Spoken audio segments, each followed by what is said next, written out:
Hello and welcome to day 54 and your 8th Sunday edition of BBLB. And it's the 8th month of the year. It's August already. Where did that go? How did it happen? How's that happened, But Emma? where did the year go? I don't know. Now, in the lifetime of the series, we are positively middle-aged, Emma. Unfortunately for Ben, well, you almost are, his twilight years came sooner than he thought, and Friday saw him Unnecessary lamb from his big brother life. But worry not, he's alive and well and is joining us today, along with all of this lot. Aussie dance maestro Adam Garcia will be making sense of John James's Aussieisms. Yes, we'll be getting to the bottom of this week's Big Brother news headlines with Sunday Mirror journo Dean Piper. Zig and Zag will be chatting shoe collections with Big Brother 5 winner Nadia. Mind reader extraordinaire David Mead will be getting inside Ben's mind. And a massive tune from a tiny man, Tinchy Strider, is here to play us out. So, Friday saw our posho Benish from the house. This is his Big Brother story. I don't know why you would have missed it, but if you did, here's what happened to Ben. He was an instant hit with Mario. I just love everything about him. But he kind of liked Rachel. I'm going to marry Rachel, I've decided. And the other Rachel. I adore Rachel. And that girl, Laura. I love that girl, Laura. He was rubbish at tests. Are you going to continue? No. I can't do it, I'm sorry. I can't do it. And it being funny. And someone said you're like Mrs. Thatcher after the Falklands War. I said that's just the hair.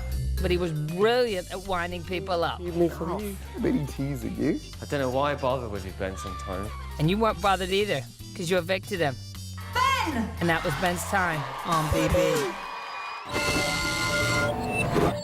Now, before we meet the man himself, it's time to welcome a celebrity who'll be taking on the daunting task of drawing that quiff in this week's Evicted Depicted, everybody. Please welcome Adam Garcia.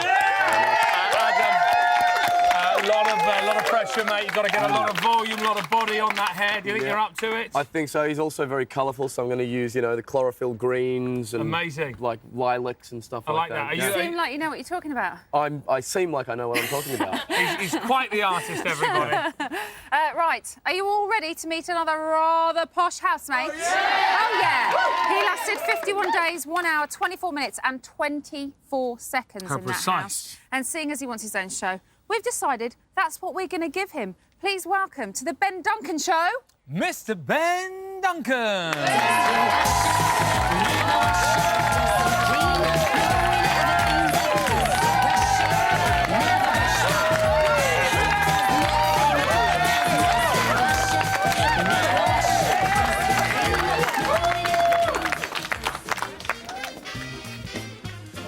Well, good morning and welcome, ladies and gentlemen, to the Ben Duncan Show.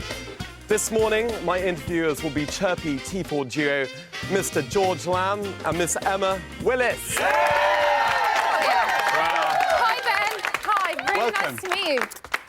George, Thank you very much. welcome to your own show. So, of course, you know the drill, guys. This is your chance to ask me absolutely anything about my time in that madhouse. God, hey? I feel so privileged. We've got a lot to ask you as well, Ben. What's it been like being out of the house? Two nights in your own bed, mate. You must be feeling like a new man. I don't know about that for a start. It certainly has been my own bed. I was in one hotel on one night, the other hotel the other night.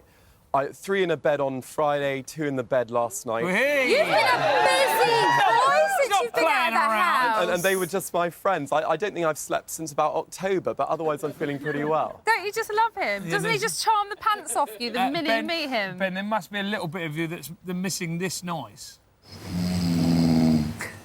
Oh, my God. Huh? Taking you back to a dark time, Ben. It's all right, Ben. It's the Baron. Yeah, it is the Baron. I'm afraid, George. You should be. I'm afraid. I tell you the other interesting great thing about the Baron was not only did you have the story all night, but obviously because he has these amazing sort of electronic legs, they recalibrate. So every so often you would hear the sort of lottery results coming through. You'd hear these electronic murmurs. You didn't know whether you were live on a different channel or not. Ben, let's talk about Friday night. And there was obviously 4 housemates up, and then it came down to you and John James. Did you know at that point, when you knew that you were up against him, that you would be going? Or did you think that you might just pip him to the post? I think in a word, yes, I think I did know I would be going. I think you might have seen a point where I leapt across the sitting room floor and grabbed my coat. He seemed quite sure that he was going to go, though. Yeah, but he always says that. Play And- acting. No, I wouldn't say he is. I don't think he is play acting, but I think he just. Thinks negatively, and he if it's gets- positive, then that's... John is an amazing person. As you know, we started off as very good friends. I consider him a friend. I hope he still considers me one. I think we drifted apart because fundamentally we're very different, but he is very black and white. Benny, should we have a look at what the eviction crowd thought on Friday? We can have a look. Have a little look. What went wrong for Ben is his hair.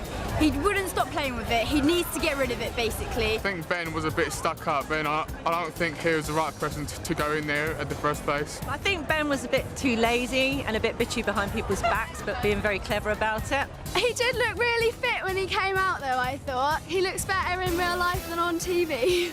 Ben went on a really amazing journey in that house. He got phenomenally booed on the way in. He won every one round in spite of the fact that he was the worst housemate I have ever seen at doing tasks. I'm really sad that he's gone because I think he's a great housemate. I'm going to miss his presence in there. So, what do you think to those comments, Ben? I think, to be fair, a lot of those are pretty honest and pretty accurate. I was a pretty bad housemate, let's be honest. No, you were a brilliant housemate. You were just not Lousy at the brilliant at tasks. tasks. Wasn't he a brilliant housemate? You're going to be so missed in there. I mean, John James and I always used to talk about this. He would say, you come into the programme to be part of a team, you know? You don't join a football team and you don't play football. And I would sort of say, well, fair enough, but I'm not joining a football team. I'm joining a madhouse. I think I'm qualified for that. I can only be myself, and as some of my friends over here will tell you... I was going to ask you, do you feel you were yourself? Because when you went in there, as Davina was saying, you were kind of vilified a little bit, and then gradually people got to know you and they kind of came round to you in the end. Yeah, I mean, I hope that doesn't happen in everyday life. I think what it was, some of the booing was to do with the theatre of this. I mean, you know this. You come into this programme, you're going to get booed, you're going to get applauded. You never know when. I think, obviously... I was set up slightly as the sort of Bond villain type, but then I quite like... Yeah, but you like Amazing. it. I Do you know what wanted a I white liked cat. about you, Ben, is that you've got a natural knack for putting your foot in it. Do you know what I mean? Would you like to see yourself doing that? You're going to show me anyway. Yes, we are. You always misinterpret what I mean. Well, maybe you should think about what you're saying, Ben. Your first loyalty has to be to those countries that are under the Queen. That's the way it works. You're insulting my granddad, Why? me, and all the people who died during war because you're talking out your arse. What are we doing about this washing up liquid? We could use Sunshine's Veruca cream.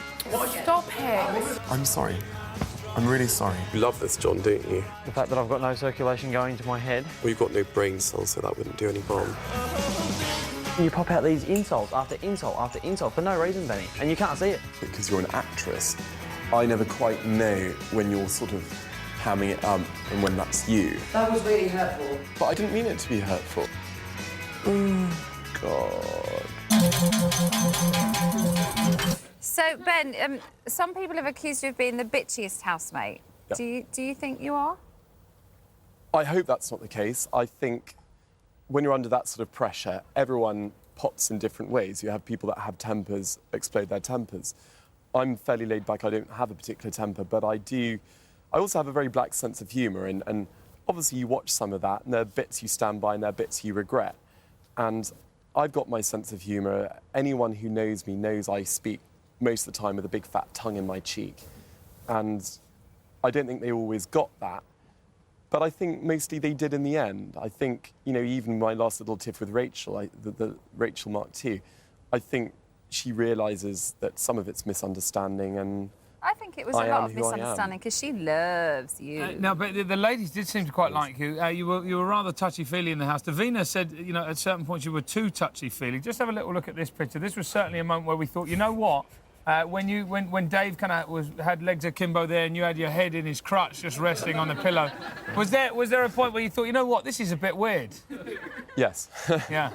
Even I thought that was a bit weird. I think, obviously, I'm a fairly tactile person. I always have been. I get that from my dad. But, I mean, that's why I like Dave so much, because Dave literally picks you up, carries you around. You feel like a rag doll. Puts you in his crutch. Do you know what? I will. Steve with his crutch, Dave with his crotch. You know. I'll vouch for that as well, because when I met him on Friday, he did nothing but kiss me and hold my hand and walk with me. You're very touchy-feely, and it's very lovely. Right, OK. Right, now, before you go, Ben, we've got... Watch it, you. We've got a special surprise for you. Right. We know that you're a huge fan of a certain Welsh songstress, and I don't mean Charlotte Church, so calm down. Your fawning didn't go unnoticed by the great lady herself. Yeah, that's right. Dame Shirley Bassey, everybody, has told us that she was, quote, very touched by your kind words, and she thanks you for them, Ben. How about that, mate? Wow. Hey? Yeah? That means more to me than anything. Yeah, no, you're right to feel that way. Ben, will you please read the next link, sir? Absolutely. Next cue card. A big thank you to George and Emma, everyone.